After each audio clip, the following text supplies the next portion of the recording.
In this unprecedented time, when so many of hip-hop's greats are dying from health issues, depression, mental illness, drug and alcohol abuse, whether they're young or middle-aged, I wanted to share my love for martial arts and a more healthy lifestyle and be the bridge between the hip-hop community and the martial arts one. Come roll with me as I journey to get healthier and learn more of the martial way. This is Rolling with Ronin.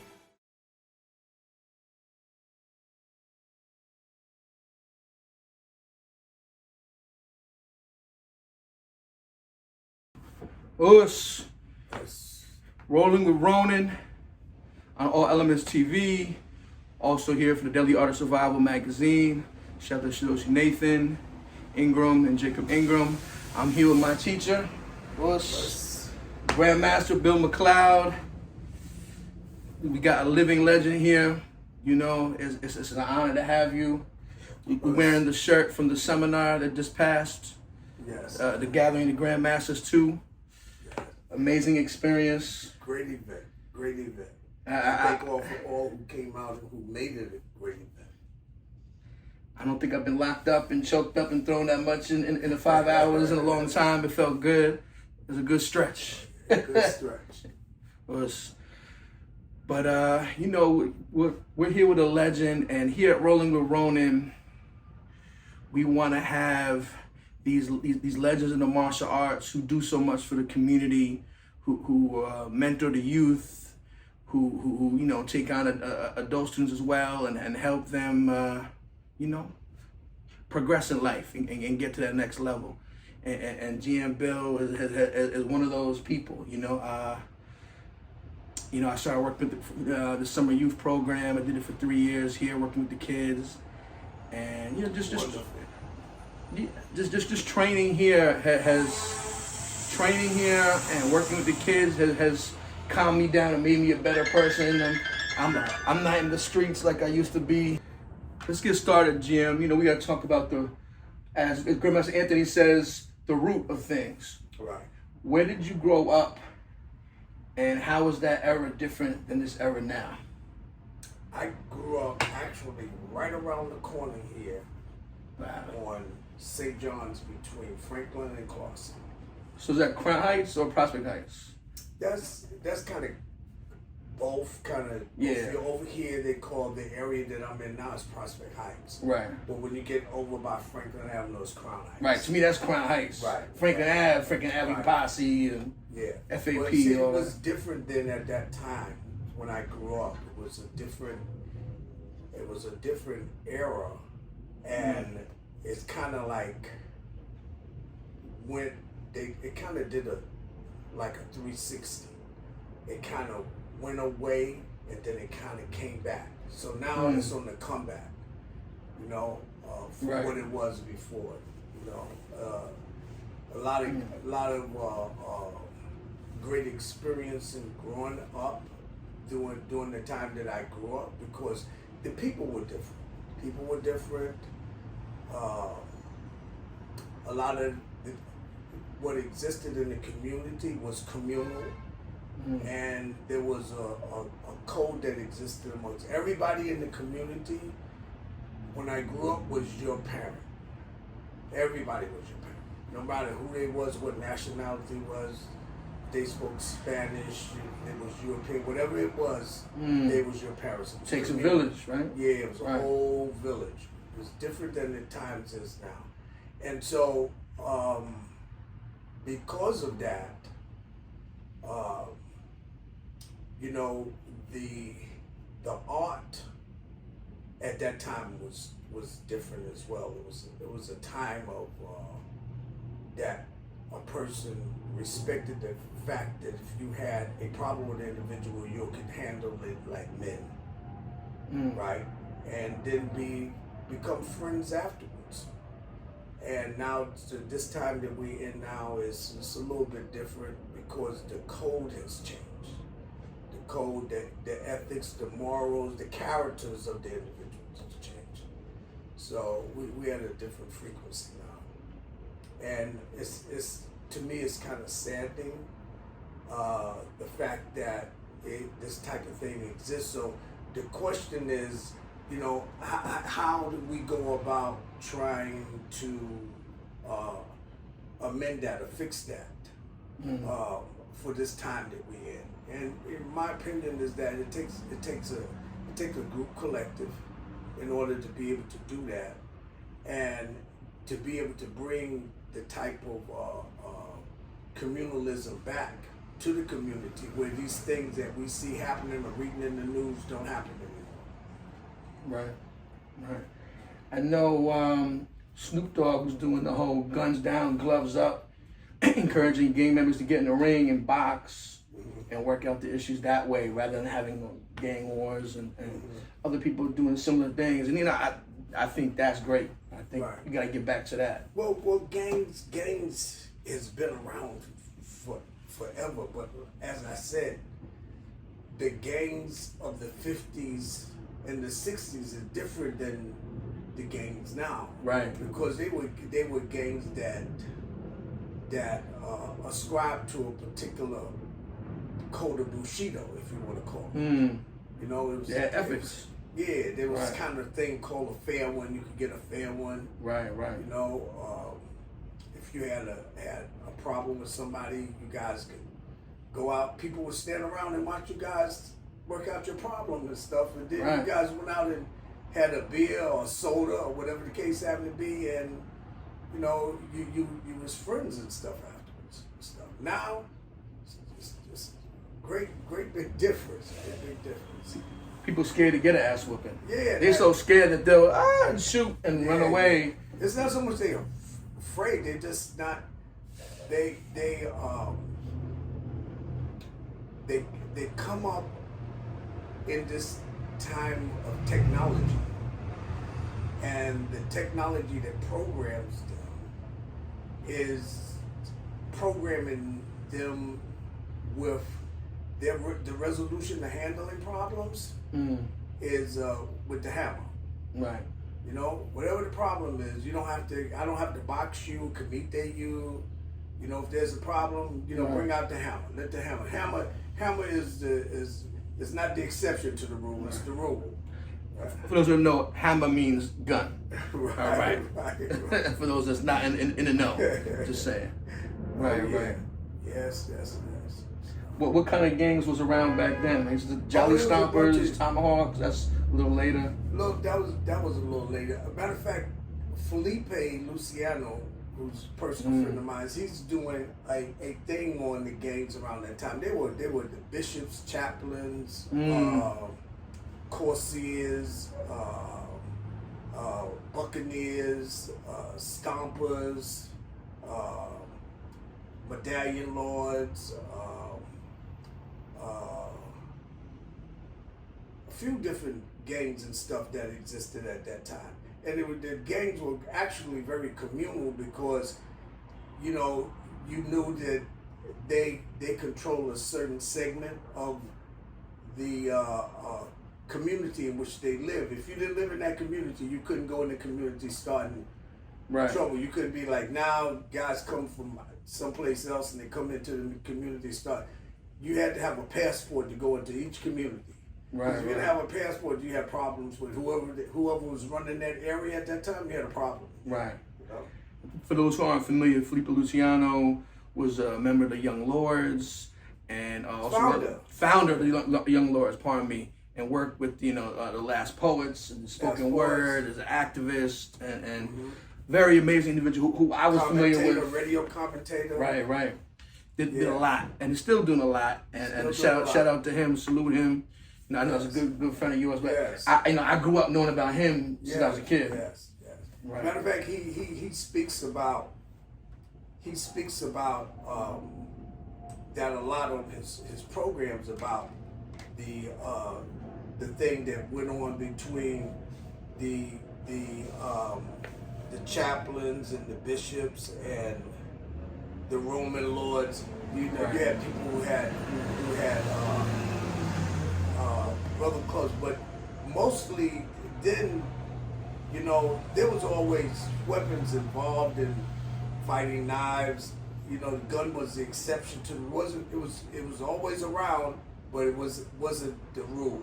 Right. It was, you know, you had to have you had to know how to use your hands. Right. Right.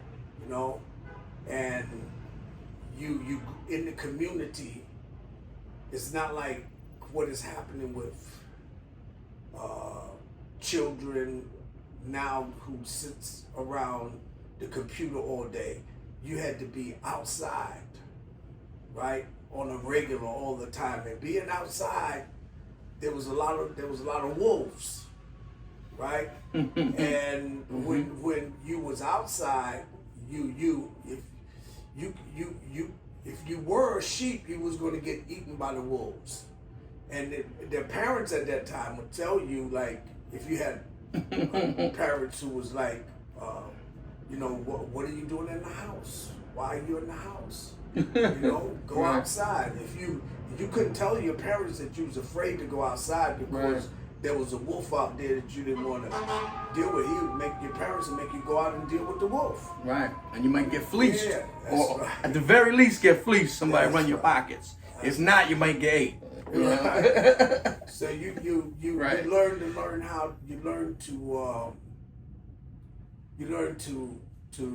to deal with that. You was noted for how well you was able to live amongst the wolves. Right. To use your hands amongst the wolves. You know, it was, you know, Right. it was a different time. It was a coded time. It was a time of seriously Bushido. You know, it was a code of ethics and conduct that you had to know in order to be able to go outside and hang with the wolves. Right. We grew up fighting in Brooklyn too. And you know, even though, you know, the guns was out much more in my era in the 80s and 90s, but at some point, I think people who are 30 and younger, most of them, if they weren't heavily involved in gang stuff, a lot of them never been in a fight in their life. Never in their life. And sometimes they're from rough neighborhoods and so-called rough buildings and projects. And it's kind of weird to me that, you know, you're from Brooklyn, you from over here, you from over, and you've never been in a fight in your life. I mean, one fight in junior high and that's it. I mean, that's good, you know, for our children. We want better for them, but it's also, you don't know how to defend yourself at all when something happens. You know? Well, you know, in the era that I came, it was, you know, we used to have things called sham battles, where in games that we played like Gestapo, and it was about knowing how to use your hands. Like slap boxing and stuff? No, it wasn't slap boxing. Mm-hmm. It was a different type of thing where you would choose sides, and the person who was your Gestapo in that particular group, when you caught another member of that particular group, you bashed him until he told you who the Gestapo was. So okay. So these are some of the games that was played. You know, Right. Johnny, it was real rough games that played. Stoop ball, stick ball. You played a lot of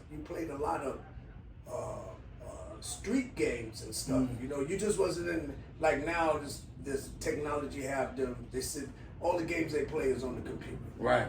You know, they don't have any outside savvy about how to play or have that type of social interaction with people Right. and stuff like that. That's why I think sports is great for the kids, Yeah. and of course martial arts. Yeah. You know. So martial arts entered into the picture for a lot of people. So right next door to where I used to live, on St. John's, who lived with me on St. John's? The Wilders, Melvin and Calvin. They lived right next door to me. Melvin and Calvin Wilder. They were very famous students of Grandmaster George Cofield, right? Tom Bojack. Yeah, the Wilder twins. They was very famous students back then. You know Ralph and Marion Wilder too, from over there. They might be a little bit younger. No. I know the whole. I know the Wilder family. I know. Right. I know his mother and father. I know their mother and father, sister. You know, because we lived next door to each other. So they were younger Guyanese than me. or no? Huh? They were Guyanese and Haitian? And... No, they were black. Okay, yeah, but black. No, they okay. was from South. So okay. I know their mother and father, and they were younger than me. They were a little younger than me. And you know one of the things I think that got them in doing karate was kind of the thing they when they came outside, it was the wolves was out there always picking on them. So their father said, "Well, let me send you someplace to teach you how to use your hands so that you can handle the wolves when you go outside." Right. They were always very supportive of each other when there was a problem. One wouldn't leave the other, so they, you know, wasn't that type of thing they were punks or anything like that. Right. It's just that, you know, they was a little younger, so they got taken advantage of. You know, till their parents sent them to George Cofield, to Tom Dojo, and at the Tom Dojo they became pretty famous and stuff. They was in there with Plus One and Hawk Frazier, I heard him. The Puppet. You know, of course. He came up. They came up in the Tom Dojo with them. Yeah. Where was Tom Dojo back then? On St. Mark's and Flatbush Avenue. Okay. St. Mark's, that was headquarters. St. Mark's and Flatbush. Wow. All right. Tom Dojo. Right. And when did you first start training in martial arts yourself? Serious story about that. It's the box, right? And then what we call state or street fight type of thing, right? Like jazz boxing type stuff? State, it was, right. I didn't know what they call it back. Now they call it 52 right. blocks and stuff. Right. But then we used to call it state-o. Okay. Right? And Crown Heights is known for 52 hand blocks and all that. Right. So I was incarcerated one time, and when I was incarcerated, I was incarcerated with some very interesting people, and I can say this because he always says it. This is when I met Felipe Luciano, when I met Lumumba, Raleigh Hernandez, Grandmaster Lumumba, right, and Carl Rowley, right, famous Aikidoists. Right, we were all incarcerated simultaneously at the same time. This is Brooklyn detention or the Brooklyn Tombs? House of Detention. Okay, right. And during this time, there was a group of young men who was incarcerated also, who came from Harlem, and they came out of Malcolm X Moss. In Harlem, and they were there because they were supposedly charged with killing Europeans in Harlem, right, at the time. It was the Harlem Six? Harlem Six. Right, okay. Right, you heard of them before? Yeah. Harlem Six. I know some of their kids. Right, so they were there, and one of this, matter of fact, what I'm telling you now predates 5%ers. There was no 5%ers at this time. Okay. This is straight Nation of Islam. Yeah, straight up. They came out of Malcolm's Mosque. Malcolm wasn't assassinated. He was still the minister at number 7 in Harlem. Okay. Right? And they came in, and this is verifiable because all the ones that I just told you, they were there at the same time. They could verify the story that I'm telling you. Felipe. Right. Carl, Lumumba. All those people together at one time. That's crazy. One time. Same time. And so what had happened was, you know, everybody was supposed to lock in, but they couldn't lock in because there was a disturbance that happened in the day room because one of the Harlem Sisters were praying and the rest stood around and watched them praying, and the CO was telling them to get up and lock in. Stop the praying. And they was telling the CO, no, we're not going to lock in until he's finished praying. And that was an offense to the Right. CO because it was a threat to his authority, telling him what to do, yada yada yada. So, so what had happened? The CO goes to ring the riot squad bell. He brought the whole team of riot squad upstairs with big tree trunk sticks. Yeah, what was it called? Truncheons? Yeah. And they went in. They went in the day hall, and this is when we first seen what we would call now martial arts.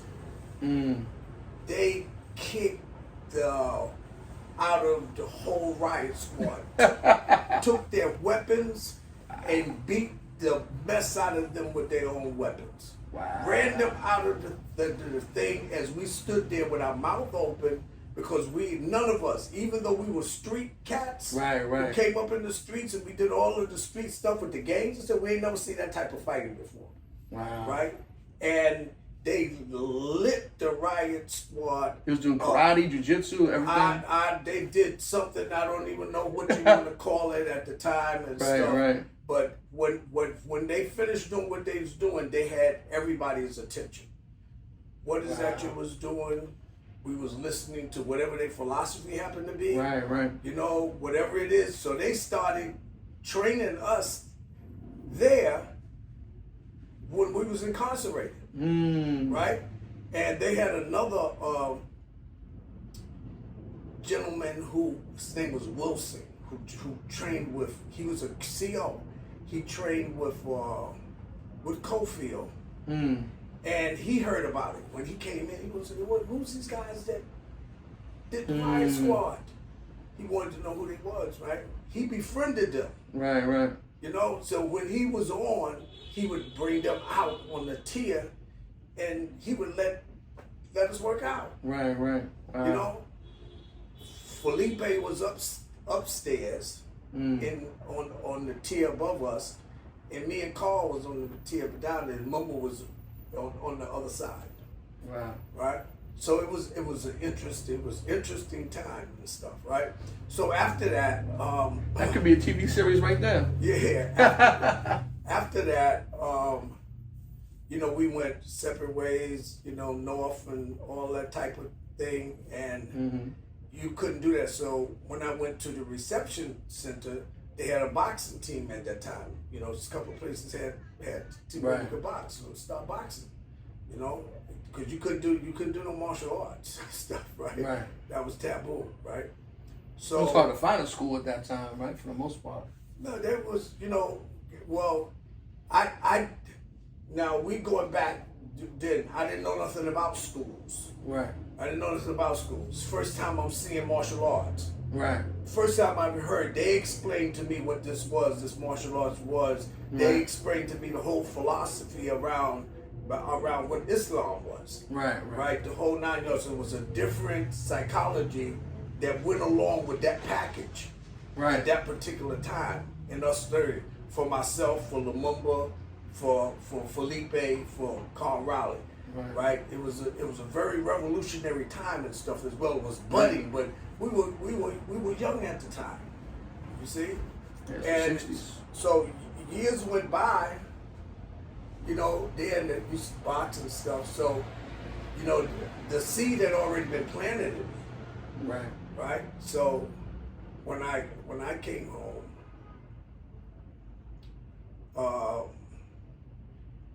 you know, I started looking for karate. So I was training, doing Shotokan with one of Grandmaster George Cofield's students. This guy named Kenny Morgan, Kenny Morgan. And we used to go to the old St. George Hotel to work out and train. Right, downtown. By the bridge, Back then they used to have in a saltwater Olympic-sized swimming pool. It's crazy. Nice. Right? Steam room, you know, sauna, the whole 9 yards, right? So that's where we was going to work out. So we was in there working out one day, Kenny and myself, and they had another guy who used to come and work out, and he trained with Duncan at the time, because he used to come in, he had his Akama and stuff on, and he would work out, and I didn't understand the whole thing with the Akama thing at the time. And Kitty was telling me that this guy did something a little bit different, but I still didn't understand the dynamics of it. So as we was working out of the peripheral of my eye, I kept seeing this guy standing there looking, watching us. And then I said to myself, this guy looked familiar. Right? And so he kept standing, kept watching. And then when I looked, I said, oh man. So we didn't know Lumumba as Lumumba then. We used to call him Crazy Horse. Right? Because he was a wild guy, right? Right. So, and I seen him, I said, yo man, what's up, horse? Right? And from that point, when I had seen him again, he had already became a black belt in Vijitsu Te, Sanukas, and he was an instructor at Fujapai Tiger Claw in Chinatown. Wow. Right? He had acquired those credentials. Was this before Ralph Mitchell was teaching in Chinatown? No, Ralph Mitchell was Southern Mathis. But he was already teaching Kung Fu in Chinatown at that time? No. They were both, everybody was growing there, because I studied Southern Mathis under another one of the guys who trained with Ralph. Right, you know, who was also a friend that Lumumba had introduced me to. Right. You know? So you meet Lumumba again, GM Lumumba. He already has a black belt in Sanukas, under Doc. And Vijitsu. Right, and he's teaching Kung Fu. And he was an instructor in the Black Tiger system of Fujapai. Right? Wow. So when he was telling me, when I was asking him what he was doing, he was telling me, you know, he doing martial arts. He told me his credentials and stuff. I said, wow, I was interested. He said he said his mother art was jiu-jitsu. He did the other thing, but his mother art was jiu-jitsu. So I said, what is jiu-jitsu? Right? And he told me to grab him. He did a Nikio on me that dropped me like a sack of potatoes. And ever since then, I've been interested in jiu-jitsu.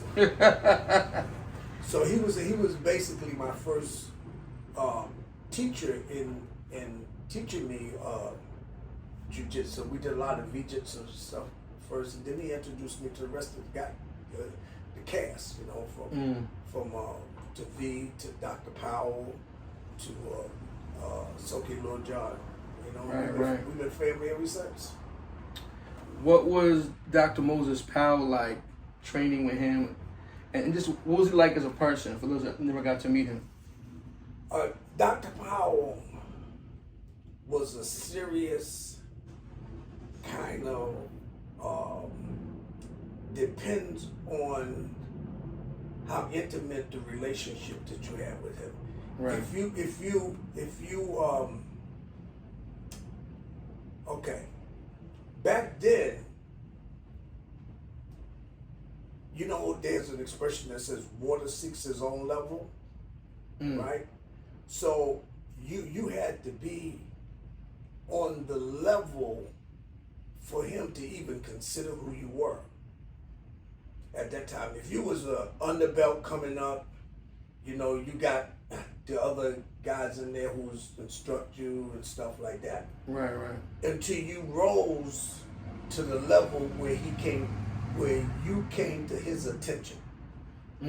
Right? And you came to his attention based upon the fact of how much trauma you was able to live up under, you know, on your journey up. Right. And then, you know, after when you was there, you got to see him. He was magical, right? He was a phenomenal human being, very giving.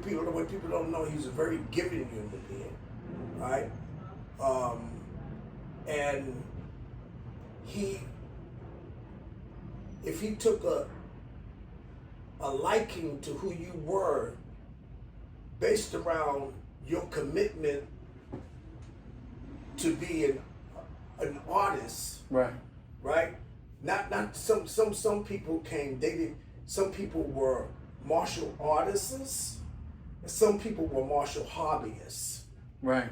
And there's a big distinction, right? But when he determined that you was this person about the craft, then he approached you differently. Right. You know, he approached you, you know, like he approached you at the level that you was on and stuff. You know what I'm saying? He I don't want to say awarded you. He taught you at the level. You reach everybody on the level that they on, and right. he dealt with you like that. You know, very very phenomenal individual, extremely phenomenal. Do you have any final stories of him that you could share? And I got some other stories about. I heard a funny one the other day. Yeah. But I'm not gonna get into that one. Right. Well, the bicycle one. I'll leave that one alone. No, he was man. You know, he had an extremely light side, and he was balanced between light and dark. You know, depends on how you knew him, right? You could know him on the light side, and that was cool. But if you had to get to know him on the dark side too. The dark side was real crazy. It was real crazy, you know. And so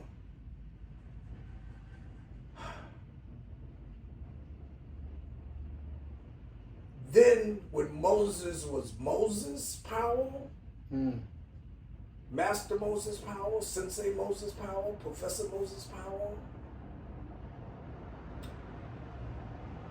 there was a lot of people who wanted to bear witness and see the magic that he brought, but they didn't want to experience it. They didn't want to they wanted to watch it from a distance. They didn't want to be in it because it was too real. You know, so I say this regularly, and it's from what I bear witness to, the fact that and Lumumba said this the best. He said the secret of Sanukas was you had to be in shape to take the ass whippings. Right. Because every time you got on the mat with Doc, you took a 24 karat, 100% legitimate ass whipping. You had to be in shape. He didn't throw punches at fake punches. No, you got real stuff. You got it. So a lot of people wanted to see it. Some people would come and experience it and would come back. Right? Yeah. Right? So I'm gonna tell you a story. I think I might got a little bit of that kind of love from Soke, a little bit. So there was a gentleman who used to train with us named Harold Pearson, right? So Harold was he played in this play called Porgy and Bess. He was one of the starring dancers and stuff like that. He was a dancer, right? But he was also a student of V and Moses, right? So,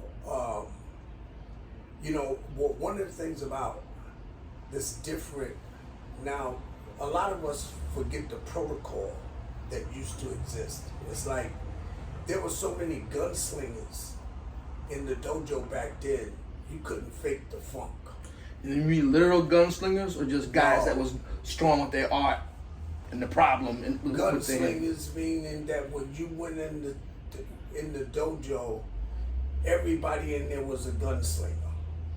You couldn't come in faking who you were. Like, you couldn't fake no jacks. Right. You had to be about what you said that you was about and stuff. You couldn't come in complaining about, oh, I got my finger hurt, I broke my nail, you know, those type of things. Yeah. It wasn't acknowledged and stuff. because it was wolves. Let me put it that way. Said gunslinger. The whole place was packed with wolves. Right. Right, and you came in. You told me don't talk about my knee. Yeah. My knee was hurt the other day, and I said, "Oh, GM, my knee." You said, "Don't tell people that." Right. So anyway, right. So the other thing is that when you came to class, you would try to ascertain whether or not Doc was on the mat already or not, because you didn't come into class after he was on the mat. That was such an insult. You came into class, you know what time the class started, you get there late, and you're gonna come in, run in, get on the class horse and do stuff. That was no. Was none of that. I've done that before. No, My apologies. You could not. Back then, you couldn't do that. You was you was on the mat, dressed, sitting, waiting for him to get on the mat. You didn't come in after he was on the mat. You better wait till the next day or find out when the next class was. If he was teaching the class, maybe somebody else was teaching the class, but he's teaching the class. You didn't get on the mat after he was on the mat. You know, and you couldn't come in the mat and say, well, you know, I'm not gonna get on the mat there, I'm gonna sit and look. No, that was no. You gotta go. No. Or you don't go inside. No, you ain't. If you first you find out, yo, is he on the mat? Oh no, he's not on the mat. He ain't get here yet. Okay, good. You ran and got thing and you got on the mat. But if you came in, yo, is he on the mat? And you okay? All right, I'll see y'all later, right? Because that was strictly taboo. So anyway, so what happened was they had this gentleman who came in late, got on the mat, and he didn't ask permission. No. You got it. No. You had to ask permission to get on the mat, but he came in the mat late. This is the point I'm trying to make. Right. He got on the mat late, but because he came in late, and that was such a flagrant disrespect. He was the Uki. So he had to take the genuine ass whipping that whatever it was being taught. Yeah. So anyway, while this was happening, Harold happened to comment about the ass whipping that Moses was giving to this guy. So, oh my God, such thing, you'd have to beat him like he was a predator, right? Right. That's what Harold said, right? So after Moses got rid of him, guess who was next to Uki? Harold. And he did the thing about Moses would do, he never did the same thing twice. He would do 1,000 different variations of doing something, and he never did the same thing twice. And the stuff that he did that Harold was you gasp, oh my God, right? But you know what it was about, right? And Harold, when he let Harold go and Harold sat down, Harold said, you know, he said, he beat me as though I was a predator. He said, but I would have had him arrested for such a flagrant violation of my being. But I had to appreciate the artistry in which it was done. One of my favorite stories that you told me was about one of the guys you was training with. He challenged Doctor Moses Powell. Hudson. Right. Hudson. Yeah, that's a story. There's a lot of stories, man. That's another story about somebody that thought Hudson was a phenomenal. He was top of the line. He was a phenomenal student, a fighter, phenomenal student. Matter of fact, he was kind of a miniature Moses, right? In terms of an attitude and stuff about doing things. So he thought that he could challenge for the ring. And he got beaten till Professor V came into the school to kind of save him. He took an all-night long ass with him. He said he played dead a couple times, right? Yeah. He said he was taking he knocked him out. He said Moses knocked him out 11 times, right? He said some of the knockouts he faked because he was taking such an ass whipping. He was trying to get a break, you know. Oh man, I remember you saying that Professor V, when he came in, he said, "Oh, what happened here? Yeah. I would have wanted to see this." Yes. That's what stopped when Professor V came into school. How was Professor V as a person? I never got to meet him as Professor V was he taught collegiately. He came in. I was telling somebody this is that when he came in, whatever it was, if say he was going to do the judo aspect, he would come in with the curriculum for rolling and falling, for everything that would relate to what he was going to teach in the 2 hours that he was going to be there. Right. For throws, for the variation of throws that he did that connected with Jiu-Jitsu, this is what he would do.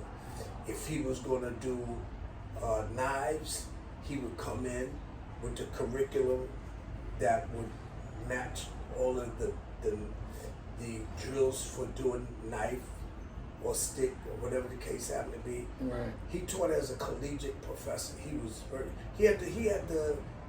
owned a bookstore directly across the street from 554. The land he was a scholar. Right. You know, he was not only he was a formidable martial artist, but he was a scholar. So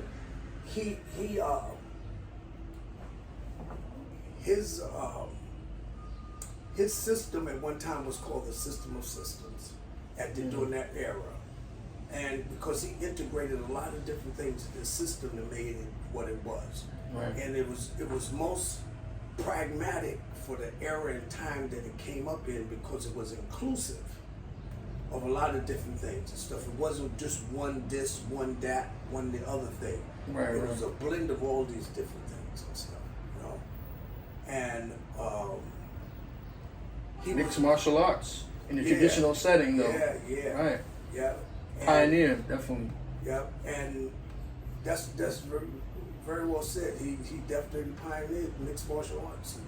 He brought a lot of the things that him and Ralph Mitchell was trained under Jin Fu Mark, Southern Mantis. A lot of the old Vijitsu Te, Vijitsu Wu, Vijitsu Te. Te means hands. Right. So he brought that flavor into jiu-jitsu, right? And him and Moses brought flow into the art, right, and stuff. You know what I'm saying? Before that's everything stiff. Everything was, one punch, one kill, that type of thing, right? Right. So, he came in and he brought rhythm, Now they would call it swag. He brought swag into the game, right? Yeah. And one of the expressions was that Moses would say, "Well, yeah, man, do that thing and do it to him good, and look good while you're doing it, So he was big on it. He was very rhythmic, and for somebody who was as big as he moved like a gazelle, like a wind blowing. That's what was frightening about. Because this cat was he was like 5'10", 5'11", but at the time he was like about 260, something like that. And big hands, right? He had hands like I don't know, man. He had one of his hands was like two of my hands. like the Hulk. Yeah, man. Yeah, bummer. That's why he said, if I touch you, I got you. You know what I'm saying? Because he laid them mitts on you, you was done. And he was extremely, extremely fast. I mean, fast. The angles and stuff that he did, his movement and stuff, he was extremely fast and stuff, And then when he rolled as big as he was, you couldn't even hear him. Right. It was like a wish of wind. I had The Warrior Within on VHS as a kid and watched him do those quiet one finger rollouts. Yeah. You know. Yeah. But the thing about Moses mat stuff, right, that comes from off of the, you know, traditional like judo type rolling and that type of thing for Right. throwing arts. But he just took it and he put swag in it. You know, he freaked it up. Right, you know? right. And all of his mat stuff was very offensive as well as looking good. It was very offensive. You know. And he sat there and was like, you know, How do you block a rollout? yeah. Mm-hmm. He was big about that too. You know. What about Soke Little John back then? Training with him.